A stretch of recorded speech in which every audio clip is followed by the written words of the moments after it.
Prophet Naba, far away. Lambusa, far away. Tenebi, far away. Prophet from far away. Prophet Naba. Greetings and hello, everybody. Welcome to our podcast, episode 2 of Echoes of Our Ancestors, where we explore traditional knowledge, healing, and inner transformation beyond the mainstream lens. I am your host, Tahala Pernabsati, along with my co-host, Ben Kaseb Pernabsati. and we are glad to be here today. We are going to be having a conversation with a woman whose journey challenges what many of us think we know about mental health, medicine, and the power of ancestral healing. So, our podcast today is about mental health.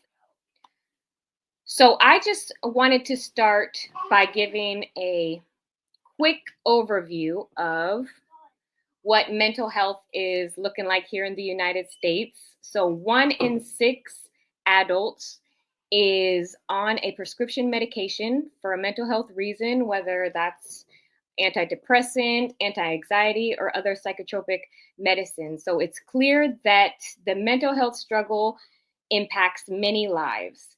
And we know that, almost half of the people prescribed psychotropic medicines stop taking them due to, severe side effects or complete lack of improvement or just real disconnection from themselves and their healing journey. A lot of people describe it as becoming zombified. So, too often modern psychiatry, it just masks the symptoms without addressing the root causes, whether that be diet, social, spiritual, emotional, environmental. And too many people are left, really stuck with this mental illness, trying all these different medications. And it really becomes part of their identity instead of them being able to heal from it. So today we are going to have a conversation with our lovely guest. So without further ado, let me introduce our sister, the lovely Zebekia Meritepiao. And so Zebekia, why don't you just give a little quick introduction of yourself before we dive into these questions? Awesome, will do. Nice intro. Greetings, everyone. I am Zebekia. It's an honor to be here. I'm a mother of 5. I'm an artist and I'm an art teacher. And my journey and how I have evolved from the mental woes that came my way before I journed the path of traditional healing has been very life-changing, personally and with my family. Like it's been pretty significant. So I'm really, like I said, honored to be here, and I'm an open book. Ask me, just ask away. Okay, yes, we are excited about having you here, and I think your story is very unique, and anybody can learn a lot just from hearing your story. So, just to begin with, can you share about kind of like who you were or what you were going through before your diagnosis and the labels and the medications entered your life? I can.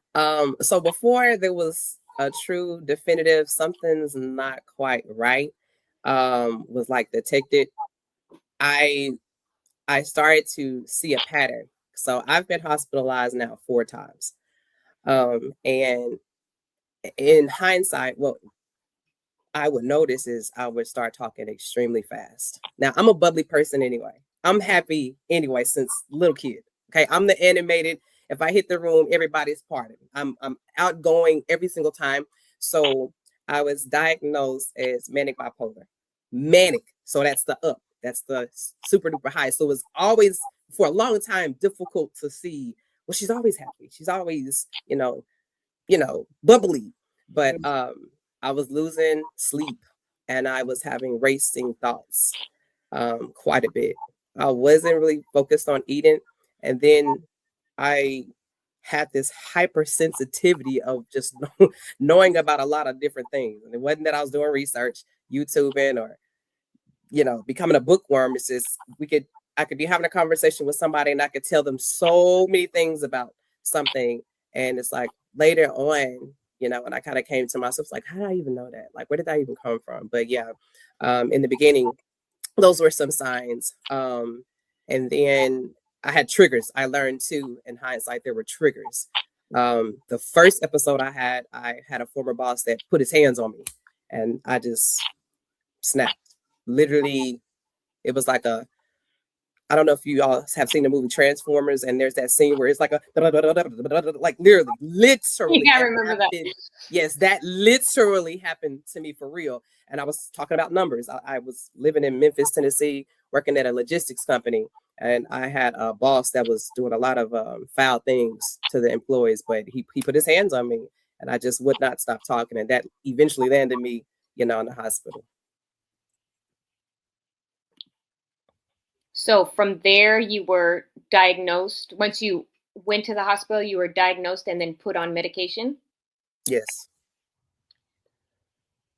And how did being diagnosed, how did that really affect your sense of identity, or your womanhood, or how did that affect you spiritually? I'm not trying to say I'm anti-modern medicine, but again, before this path of traditional healing and being a member of Kepta, I've always been into natural healing. So where I'm from, Little Rock, Arkansas, every time I would go to the doctor, I was always given this pill, right? And I would be that person asking a million questions like, if this pill, like, what prevents this from happening? Like, why is my mind moving, like this? And so I was always, again, so curious about what would life be like if I wasn't taking these pills. So adhering to the strict regimen of these pills that I had to take, risperidone, lithium. There was another one that was like extreme psychosis. It zapped me, literally. Like, you couldn't have explained it better about the whole zombified, lethargic, drowsy, didn't have enough energy to cook. And I love being a mother. I'm the playing with you, flipping around, being silly with you. No, I'm a wife. So when it came to my marital, reading between the lines, I started noticing, even when I would drive, my vision will be blurry. And I mean, so if you take the regular responsibilities I have as a busy mother anyway, going to work, working with my little children, with playtime, cleaning up, cooking, that already tires you out.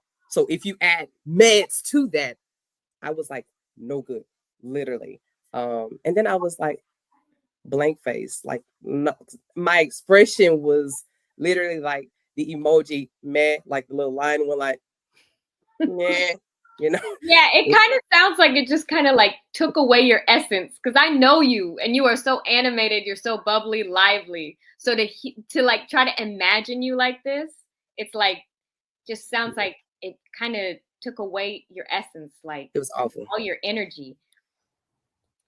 Okay, yeah. And you were just taking, what they prescribed. You weren't.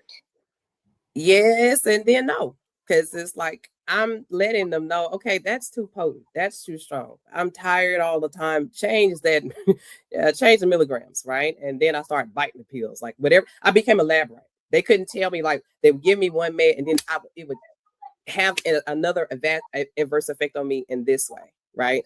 I would do another one, and then it would make me like I'm not eating at all. Now I'm eating too much. So yeah, it was just, they could not give me a sure answer. And I was going from clinic to clinic to clinic. Like I still was asking a lot of questions, right? And I'm like, what can prevent this from happening? And I wasn't getting those answers, so it was chaos. So you knew intrinsically, these medications are not doing what they should be doing. I mean, on one hand, you weren't having your manic episodes, but on the other hand, you weren't able to function. Too many side effects. And that's not to mention what it would do to your internal organs or your body over prolonged, taking these medications. And that was really hard to regulate too. Like if I'm manic and you're trying to bring me down, now you're doing it's bipolar. So it's the polarity. Now you're bringing me to the depressed side. Now you're giving me antidepressants. It was real bad. Wow. So did you feel like you were understood by the Western mental health system? Absolutely not. It was so bad. I had to learn how to literally be a puppet almost, or a robot, because even with expressing to people how things were, my bubbly self, right, and then how things were now, it was like I'm trying to say something where they don't keep want to give me some type of medication for it. Like, what can I naturally do? What is something, that I can do to shift this? I was in a lockbox. So when did you come to the realization, or what first opened your mind or spirit to traditional African healing? That's a really good question. Oh, that's a good question. So I go to college and I go through this know thyself, pro-Black era. And I started to want to know more about my roots. Okay. And again, I was always into traditional healing. Questions I would go to the hospital and ask. My mom couldn't tell me. I'm Googling stuff. I had a geek of a friend that was really good in science, and she's a nurse now. I would ask my girl so many questions, and she can tell me, like a natural way to kind of like heal, or just give me a little taste of it. So I started listening to a bunch of podcasts. I started looking into, I think that's when I started finding Dr. I think it's Laila Africa. I was really big into Dr. Sabi. I started doing my own holistic, search. And I remember being in the kitchen cleaning up. And by this time, y'all, it was real bad. I started to self-medicate myself when I started saying that, okay, because I had to take these regularly. I had to take meds in the AM and every 2 hours throughout the day. So I was like, nothing's going to work. Memphis and Little Rock. Okay. So when I knew I was talking too much or losing sleep, racing thoughts, I then would go take a pill. But I joined a Facebook group, and this Facebook group was a group of other people that were bipolar from all ends, manic and depressed. And I started reading through all of these posts and messages, and I started to see the impact on your organs from people. I'm literally this Facebook group, y'all, was people that's been on the same medicines that I'm looking at in my medicine cabinet for like 20, 25 years. And they're telling me that they have major liver issues. Their health has went the opposite direction, and they're still in this Facebook group, right? And I was like, holy moly. It was like the opening of a curtain that nobody told me about. And I was like, oh no, that will not be me. So I started Googling. And what this is kind of actually what led me on this path to even finding the Earth Center, or Keptai. I was like, there's something that connects me with just another human being way from across the other side of the earth. Doesn't matter how they was raised, religion, all of that stuff. And I'm like, what connects me to that person? And I said, we share the earth, right? And so I literally thought then, okay, if we share the earth, wherever they are, language is not an issue, however they were raised. Again, what else connects us? Maybe the center of the earth would have all the answers, literally. So I Googled the center of the earth, and that's how I found the Earth Center. Now I'm going to the website and I start crying, literally, because I see priests, I see healers, I see, tribal men that have fingers in the dirt, and I'm like, whoa. So I'm just Googling and researching, and I see at that time, I did not know it to have been Ancestral life, I don't think, but I was literally looking at herbs. I started to read as much as I could. I saw little clips of the macaroon, and that's what did it. It was literally that feeling inside of me. I was just like, I don't know, it's something different about this. It was finally a holistic piece that I was never exposed to, and I could do my own research. Okay, thank you for that. So can you just kind of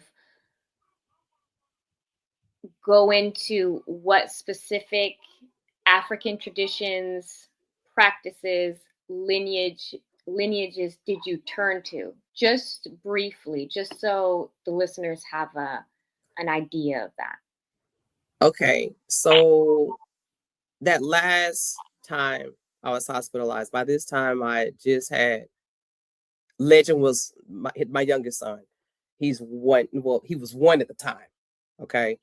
Um, I had actually started initiation. It spooked me because I'm like, okay, I'm in initiation now. I'm learning how to not only cleanse my body, but how to cleanse my spirit. And when I ended up in the hospital, I just did like a spiritual prayer, right? And basically, when I got out of the hospital, I was encouraged by big sisters, mentors, that were like, if you can, get to Africa, right? And so I followed the Dogon priests. Okay, some people know it as Africa. I know it as Merita, the land that I love. Okay, so when I made it to, I was able to. I had like paid time off. I had leave. Everything was approved.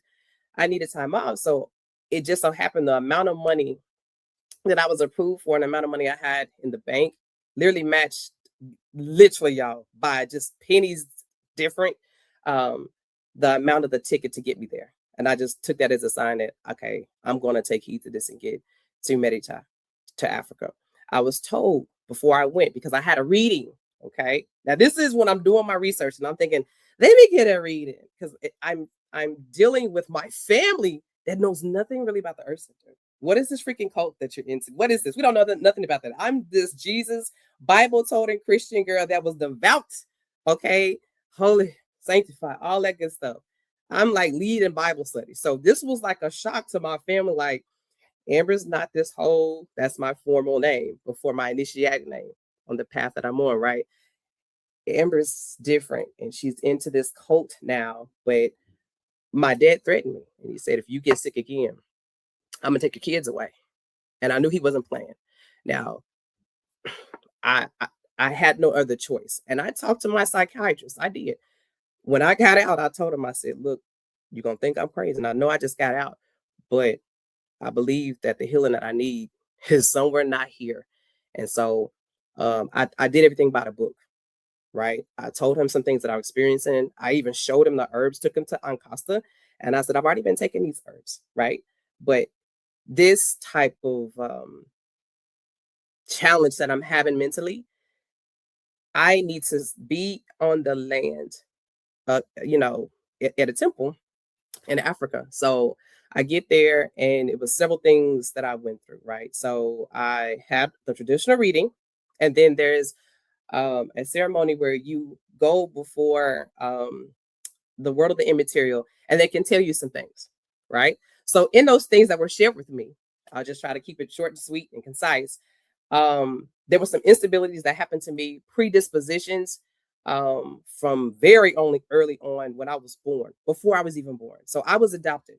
I was adopted into the family, but I found out that my senior year. So on this day that it was my moment to go before the world of the divine or the ancestors, I had just recently seen a ceremony done to the daughter of a priest there.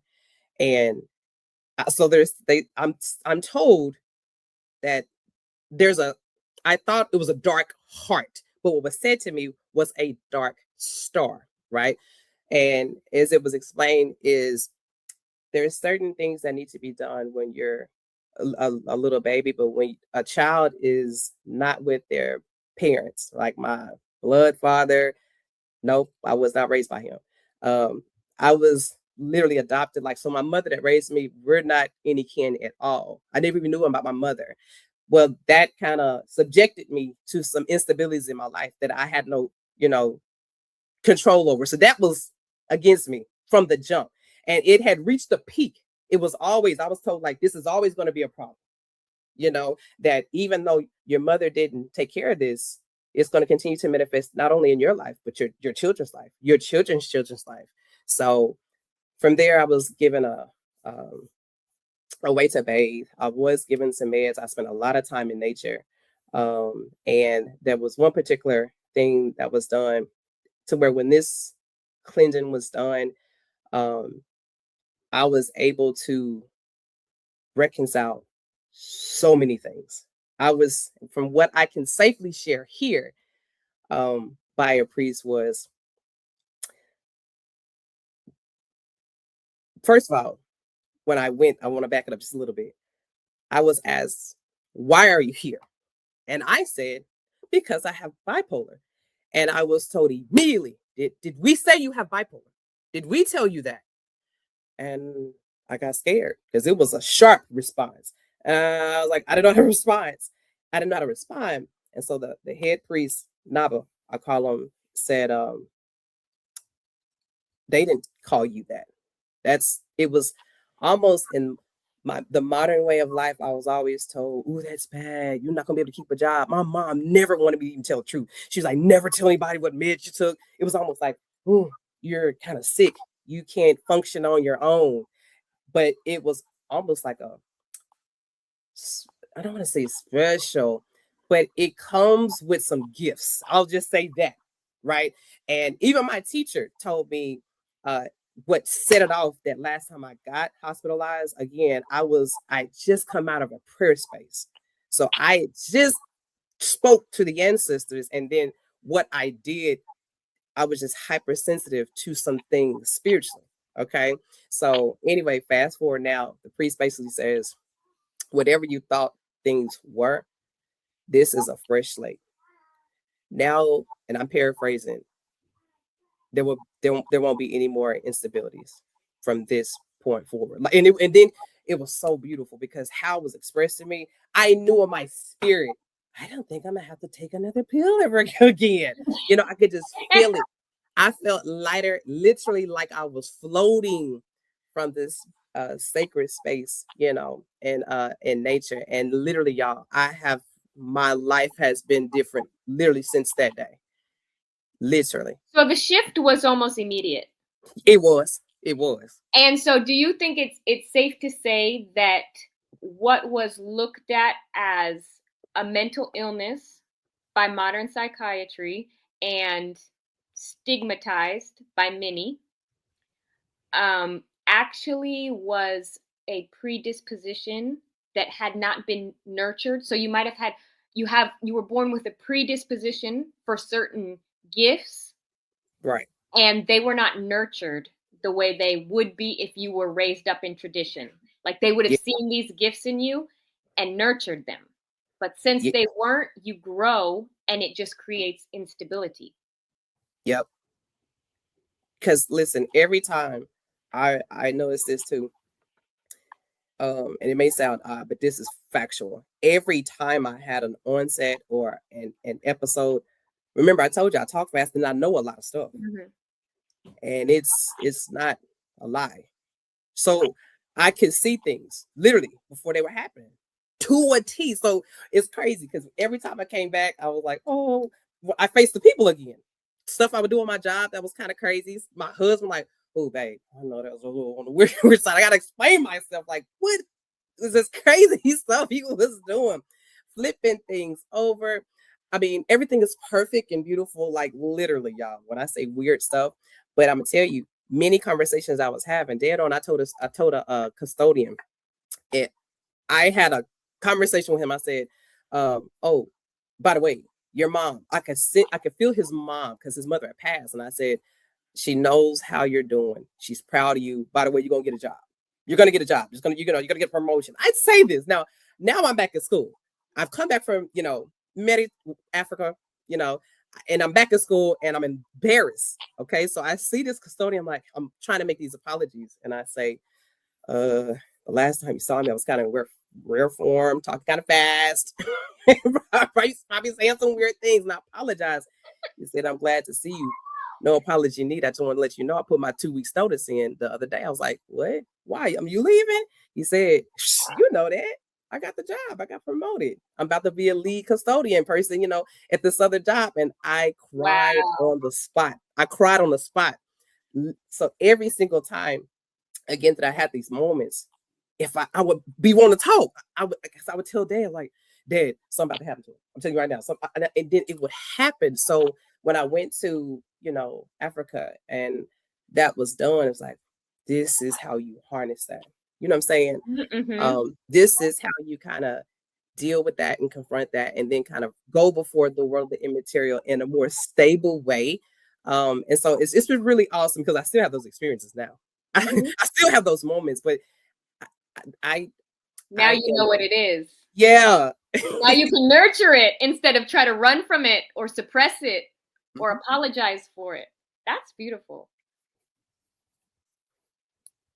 What you were saying, it wasn't coming from nowhere, but to an onlooker, it can look very, erratic because you didn't have the knowledge to really, like you said, balance yourself and kind of fit where you needed to fit. What does true healing mean to you now? Oh, wow.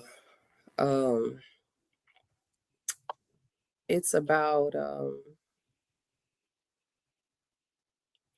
for me, your spirit, spending time with the ancestors, spending time in nature, literally. I don't take that lightly. Like, my family hasn't been bold enough to ask, are you still taking your are you still taking your meds? Whatever this is now I have heard whatever this is you're doing, you seem all right, but none of them have been compelled to ask, what is it that you're doing, right? Mm-hmm. But if they were ever compelled to ask that, right, it's so I learned, right, that there's a daily way that you cleanse yourself spiritually. And I express this, and I've been a vendor for Kepta, and I love to interact with people that are open and they want to know so much about traditional ways of healing. And there's a book of purifications, and it'll tell you certain things, how you position your body, how you bathe your spirit, and I don't take that lightly. Also, with Ancestral products, the herbal traditional teas or soaps, incense, even I use those regularly. One thing I learned that when you see about yourself spiritually, it's not a one and done. It's not okay, it's done. Now, yeah, I had that moment, right, years ago in meditime, but as far as the maintenance, I still have to make sure not only am I cleansing myself spiritually, but like I just said, spending time in nature, spending time with the ancestors. I have to humble myself, and I love having like a big sister or a mentor, someone that I know can objectively hold me accountable. That's really, really important. And I don't hide, right? That whole instability or those like, oh my God, I have the greatest idea, because we all have those moments. I'm a creative. I'm an art girl, okay? And then it'd be like, oh my God, I know I need to do this. This is gonna be a hit, right? And it's like, okay, now I can't sleep. I'm up at 3 a.m. in the morning, and it's a Tuesday. I got to get up as a teacher and a mother. First thing Wednesday, I have had healthy conversations with my children, and I tell them certain things. When you see Mama doing this, certain things to look for, right? So I have people, my children, and those on the spiritual path that I want to hold me accountable and kind of see, hey, how you doing? Those mental and spiritual check-ins. I'm taking the spiritual baths. I'm doing the herbs. Again, if I didn't already count that, put that on my finger, the spending time in nature, watching what I eat is very, very important. Mm-hmm. And I just get quiet, right? I give myself time to like free or be chill. That was probably the most powerful medicine. I didn't even know I needed it when I went to Africa. You know, like we're so busy here. There's always so many things to do. Oh, okay, I gotta do this. We have these clocks, and it was like none of that mattered. Literally, nobody was looking at no freaking clock. You heard the roosters crowing. Yep. You heard somebody sweeping the sand. It's like you kind of just sit under a tree with the elders and they speak. You work together in the community. And that's even big to me now because even though that's there, I'm here kind of by myself. I'm simulating that life with my family. Literally. People, when they see me in public, this is friends, even strangers, they're connected to me to Facebook. They're not even my friends, but I'll see random people in the streets and like, oh, you took your kids to that waterfall. Like, I don't know you. Now, I don't react like that, but I'm like, how did you even know that? Yeah, I've been seeing you and your kids. You go on these nature walks all the time. And I know that is what preserves, that is what kind of stabilizes me, keeps me in a place where I'm spiritually honest with myself and kind of regulating how is the Becky doing, And that inner knowledge for you to when you went to Africa, you went among the indigenous tribes people and you really learned what was going on with you. And that gave you just the internal knowledge to, if you ever feel any turbulence or any imbalances coming, you know exactly what it is and you know exactly what you need to do to balance yourself, and or even to use what you're going through as a creative outlet, or an opportunity to go on an outing with your children, and you have this community around you, and your close family around you that knows exactly what's going on. So I'm so glad you touched on that, because I was wondering that. I'm like, I know you felt a shift while you were there, but do you ever struggle to maintain that balance? Because you're not, you stopped your medication completely. So I'm so glad that you touched on that, because I was curious about that. So thank you. Oh yeah, so thanks a lot, Zebekia, for breaking down your journey towards your taking charge of your spiritual health and your mental health, but then also just seeing how important it is to maintain some level of balance between your body and your spirit, and seeing that in the modern societies the spirit really wasn't really taken care of, and you really had to travel across an entire ocean to get a connection to regaining balance to your spirit. So even just looking at even staying there on the continent for a while and getting that balance reaffirmed, and just seeing how the people are operating when they're there, you can see that even that their spirits are really taken care of, even from the point of where they're not even born yet. The process of just maintaining that balance between the spirit and the body really is a continuing journey from before you're born, when you're born, going through those various stages of life, when you're an adolescent, when you're a baby, when you're an infant, when you get married, when you start having children, when you become an elder, and until the point of you going back to the earth. Yeah, so that's really neat, seeing all that happening. And even if I can just share a little bit of my experience here in the modern context.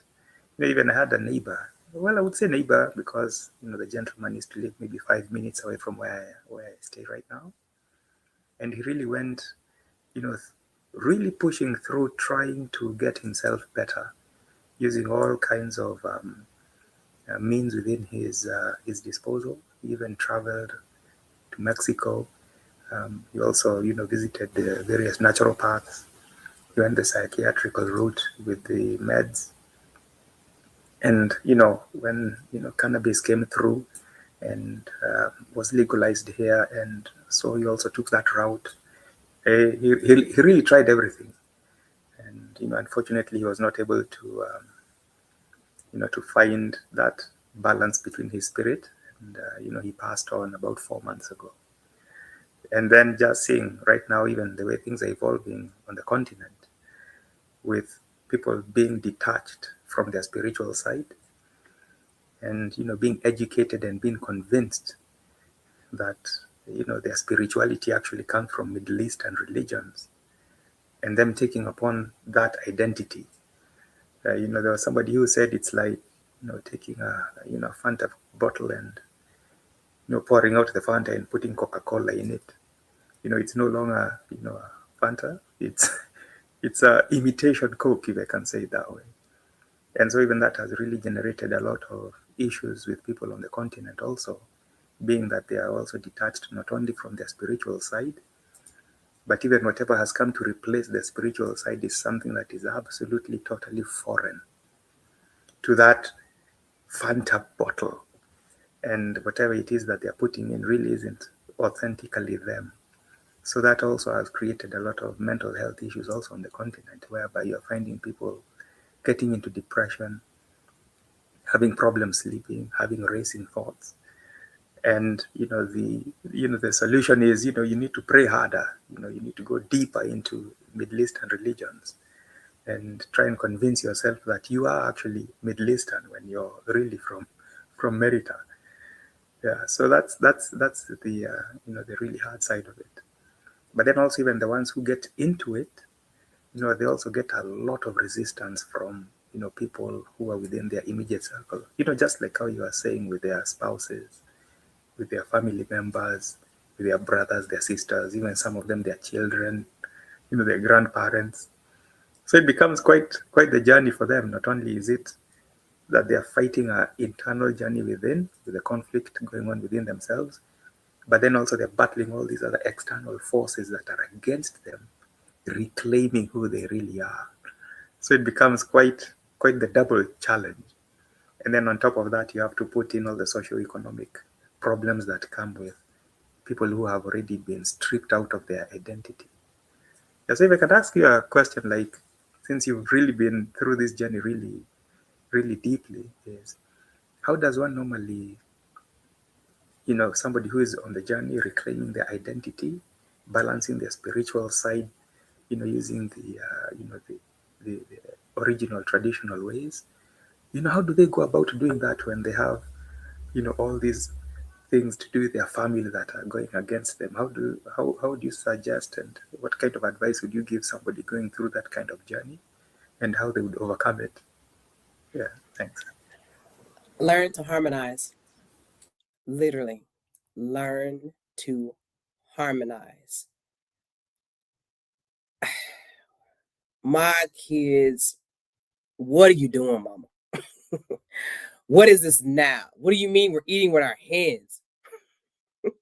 What do you mean? The way we bathe, like so many things shifted. Like, what do you mean? What do you mean? And it's like I started doing a bunch of talking and explaining, and I had like a big sister say, "Don't be Zebekia, like the healer, or like this student on this path.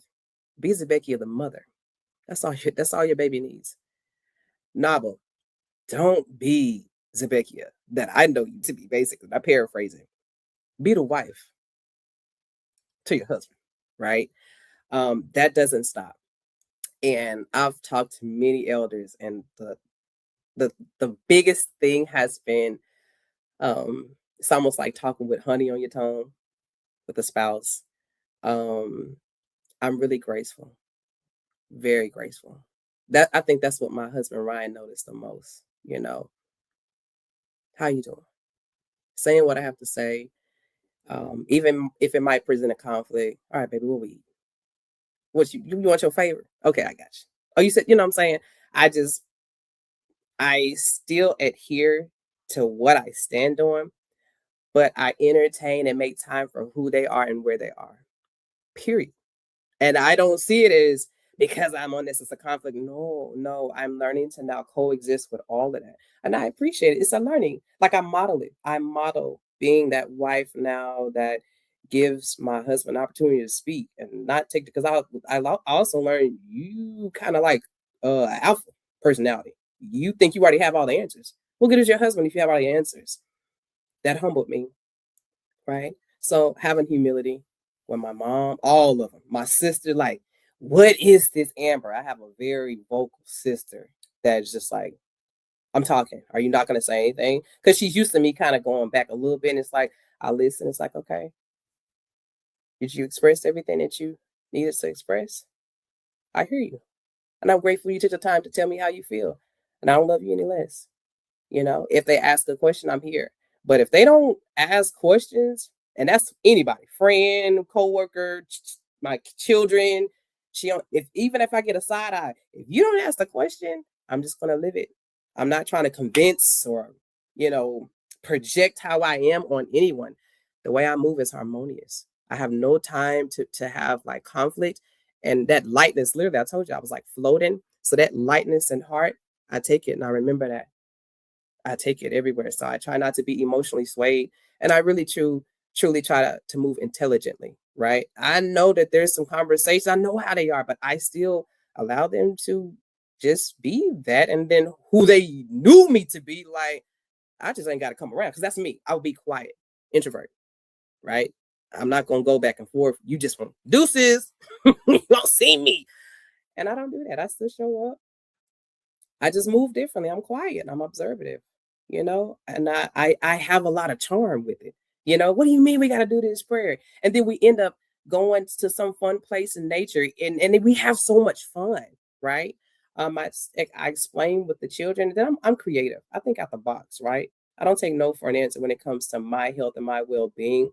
And it makes them so curious. Like, how do I be mad at you? Like my husband, how I be mad at this girl? No, literally, the way I approach everything, I approach it with humility. And then listen, when I'm wrong, I will. Ooh, I kind of jumped the gun on that one. I was wrong. That was not necessarily me. I'm not saying I couldn't say sorry, but it's just like I would move a little different. But now it's like because a teacher triggered me. She did something so out of line, and I addressed the student, but I did it in front of like a bunch of students, and I hated how I handled that. I could not wait to see her the next morning. I said, I'm just gonna say Sally, I don't like how I addressed that issue. And furthermore, I hate that I not only addressed it, but I addressed it in front of everybody. That was disrespectful. She was floored. Like, and you had the integrity come tell me that? I said, absolutely. That's not how you do it. Yeah, I mean, I still stand on why I was upset, of course. That wasn't the way we go about this, but the way I reacted to it, out of line.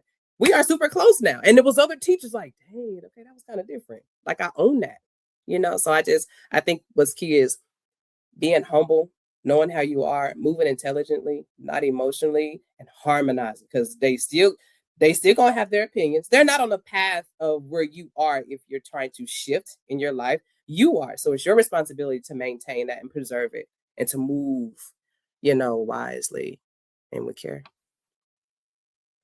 Yeah, that is pretty amazing. That is pretty amazing. Yeah, because even like when you mentioned like when you had gone to Merita and you know the reconnection you did with your spirit, you know, if you had not done it, then it would be manifesting also through your children and subsequent generations. So now you really have, you know, resolved that issue, you know, not only for yourself but also for your children. Yeah. So now when it comes to the children and you know the little journeys they're taking as young as they are, so what kind of advice would you have for parents who have children and would like them to have their children move in a way where their spirits and their bodies are, you know, kind of like taken care of so that they can be able to journey this way in the way that actually all human beings on this planet were actually meant to journey? So what kind of suggestions would you have? And what are you? Love that question. I'm gonna tell you why. My parents, and I love them, but they were like picture perfect. My mom didn't almost want us to know struggle, and that's a lie. I'm open. I let them see a lot, like how we opened up this podcast. I was like, I'm an open book. I mean that literally with every age. I'm careful with how much in depth I go into conversations and just how I move, but don't hide it. Like I would be praying and I would close the door. But when you're traditionally kind of doing things on this particular path of comedic spirituality, it attracts that purity of the little ones. They're gonna come. They're gonna find a way. Like, what is she doing? And I'm thinking, this is sacred. Get out. You stink. You fighting. You spit. You throw it up. And I learned that no, the babies are trapped. They love that. Expose them. Don't hide it. I stopped doing that. I challenge them to stimulate their mind in ways that does not distract them in such a we have a way of I gotta pacify them. Just get on the tap. Go watch that movie, right? We just be quiet. And it's like, no, we're gonna build. Get the blocks out. Go get some sticks. Sometimes I've even had class outside, right? If they have questions, I'm not afraid of those questions. I go there and I tell them this and that way. Now, I have a variety of ages, right? The oldest is 21. So I'm like the parent almost times 2 because I see how I move. It's like modern way with my oldest 3. Then traditional came with the youngest 2. So I'm almost like 2 totally different moms now, right? So with the older ones, they've seen so much. They've seen Amber, and they love Zebekia. And how I am as a parent is like, just like I said, when I made the comment earlier, when my baby girl Kennedy was like, I don't know what this is.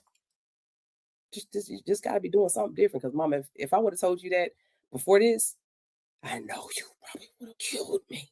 She told me some very disheartening at that time, news, and the way I handled it blew her mind. Could not believe like a little dog does that. Like, dang, that's got to be initiation because I know my mama. But just exposing them, not hiding it, explaining, knowing when to speak, knowing when to shut up, right? And then letting them. This was my hard thing to let go, because parents, we want to protect. We want to prevent so many things from happening. Don't do it. And it's like, let go. Just model this, especially for the older ones, And when they ask questions, they see how I move and they start to model things, even how they date you all. They'll say, they may not be on this path of initiation, but they'll say, Ma, you might like this guy. He spent a lot of time in nature. And guess what? He lived with his grandma. You really big on, elders. That's amazing to me. They see that I have a high regard for elders.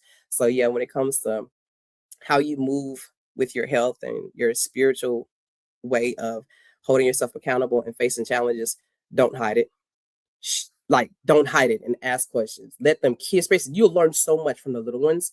So when they're curious, when they want to get dirty, I went somewhere and Legend, we were somewhere out, like, you want your babies to look all nice and clean. And Legend, when she saw a puddle, and I knew it, I was like, Legend, don't do it.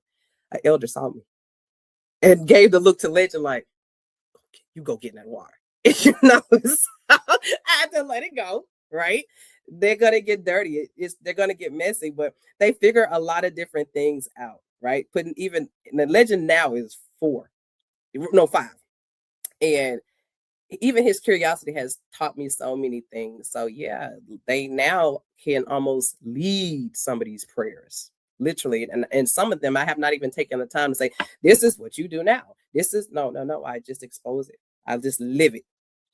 I live it. It's not that whole academic, I went to school and I took a test and I learned about, I don't know, the 50 states or, it's not vocab, took notes. No, I literally live it. And I immerse my children with that. Oh yeah, that's pretty cool. That's pretty cool. Yeah, because I mean, like, once you have children, especially of that diverse age group, and the way things are going really quickly nowadays with access to information that they have, through their phones, through the internet, through their social circles. Yeah, so it's quite interesting how you'd go about just guiding them through life. Now, even just one more question related to being an educator and the kind of curriculums that are going through in the school, and being that you're now charged with leading the little ones and teaching them and giving them instructions as to how they're supposed to be studying certain subjects, what they're going to be internalizing. So is there a way you can kind of guide them, infusing what you've learned about the traditions and all that? So how do you go about doing that as an educator? And then art. So the way I can express it in art, that has been the greatest gift, y'all. And I have cultivated many good relationships. I have a really high rapport, not just with other teachers, but upper ed men. Like it was upper ed men that said, "Oh, going to Africa? Oh, girl, yes, I'll write the paperwork for you. Stay longer." The 2 times I went, right? So again, I'm very creative. So what I normally do, I can teach a curriculum. I can teach the whole have to have a sight word, any essential question. You know, we have the model, the standards, the things that they're looking for, state standards, the district standards, test standards. We're all big on testing now. Our babies are not where they should be with literacy. Oh my God. I have been able to, when I say harmonize, I literally, it goes beyond people. I harmonize to the system, period. So I can have that word that I have to talk about. I can align it to a standard. And when they come in, our mindfulness sometimes is, this is really cool. I asked them a question with a question. We read an article about nature, right? And I graded them based off of a question. I didn't want them to answer the question. They just had to come up with a question. And coming up with a question, that's the secret. It pushes you to ask and to seek. I do it all the time. I have an assignment now, visual literacy, where you use your voice through the arts, but we're approaching Black History Month. So I'm like, I got to get the elders. How do we respect the past, right? So we're getting ready to do a visual project where they have to literally do some research, have some conversations with their parents. They got to do some research, right? And then the way we get to creatively put this as a collage and a painting, we're learning about collage. We're learning about the elements of art. We're definitely tying in some Orient, these vocab words. I can even align it to science and math because I love cross curriculum anyway. Like I'm very versatile, right? And I'm really good with the kids. So I infuse it all the time. We'll break and do exercises. We'll go outside sometimes and do something, but this is really cool. I'll be quiet. I've networked with someone else that's on this path, and she does textiles, indigo textiles, right? I got the approval and the funds to get her here. So that traditional textile making, I'm bringing it in the classroom, and we're going to go live. And I got approval for even staff members to come. And I'm still, like I said, we're going to have some vocab. We'll have a pre and post test. We'll have a reflection where they have to articulate and tell me what elements, you know what I'm saying?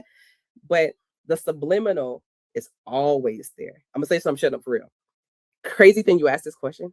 I had a student, her name is Destiny. She's one of my Hispanic babies. She came to me because I do car duty. She came to me just this evening and she walked and she said, "Mr. Beckia." I said, "Well, baby, how you be coming up with these lessons? Like, where did this come from?" And I said, I just kind of put a lot of thought behind them, something that's meaningful, something that y'all can kind of connect with. And she was like, "I like it."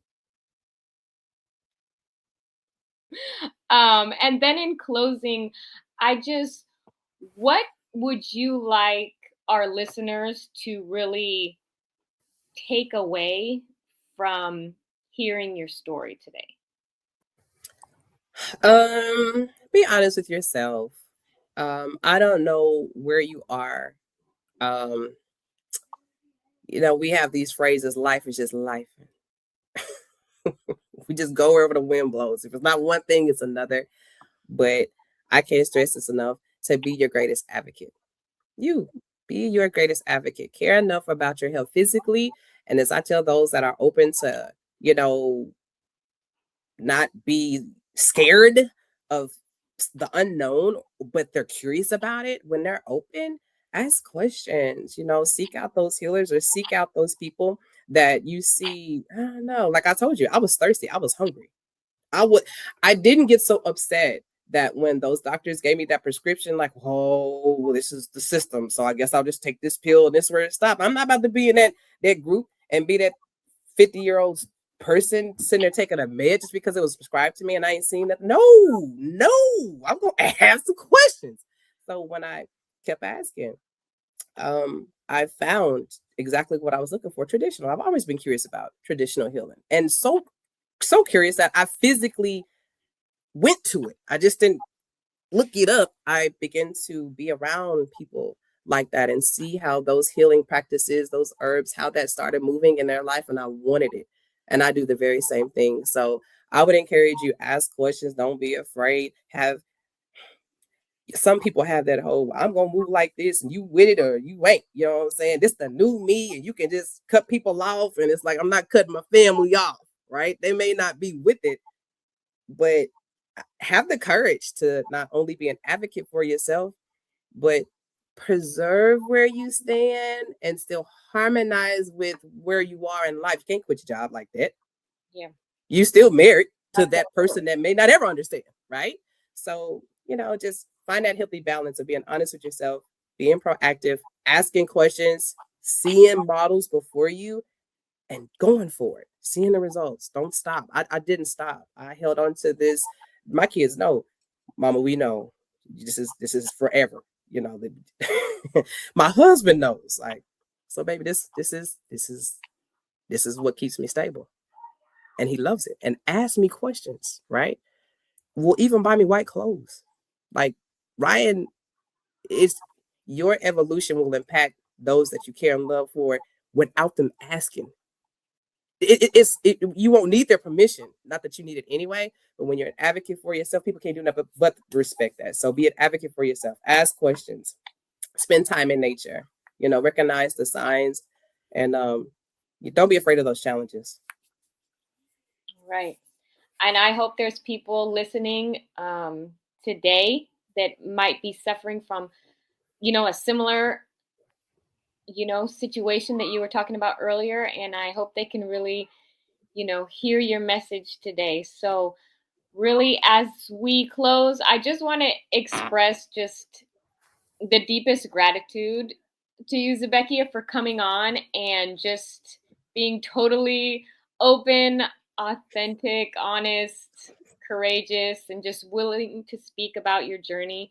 That so many people have suffered through similar things, but they really kind of keep quiet about it or keep it to themselves. And I think your story matters. Like, it's so powerful, not just because you rejected the system outright, but because you really reclaimed your agency, your own discernment, and ancestral wisdom in, a world that tells us that healing is supposed to look this way, and it can't look any other way. Root causes of the emotional and psychological distress that people are feeling, and they really try to medicalize human suffering without any cultural or spiritual context. And I think they really kind of train people to suppress signals in the body rather than listening to them. And they really treat distress as a pathology instead of just important information that somebody needs to know to kind of an address to elevate. And so your story reminds us that what modern psychiatry may label as a disorder, African or indigenous traditions, they can recognize just as an imbalance or maybe some unhealed grief or even a predisposition that just needs to be nurtured. Like, you have a calling or you need to be initiated into something that's going to help you evolve. And that distinction there can be life changing, as we see with your story. So, to everybody listening, I just want you to know that healing is not about abandoning your own discernment or your own support systems. It's about expanding the conversation, honoring your own intuition, and seeking approaches that address you as a whole being. So, your mind, body, spirit, ancestry, environment. Once again, Zebekia, thank you so much for trusting us with your story. And thank you for reminding us that healing does not belong to corporations, institutions, diagnoses, but it belongs to us as human beings. And if any of our listeners might be suffering from mental health, please remember that you are not broken, you are not defective, and you are not alone. But sometimes the path forward isn't about adding something new, but remembering something ancient. So, and we're going to plug in a site.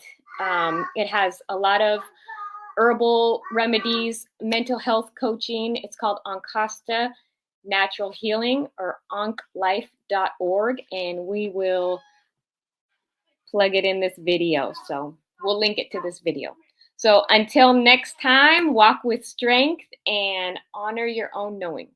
Thank you so much. Thanks, Zabakia. Thanks for having me.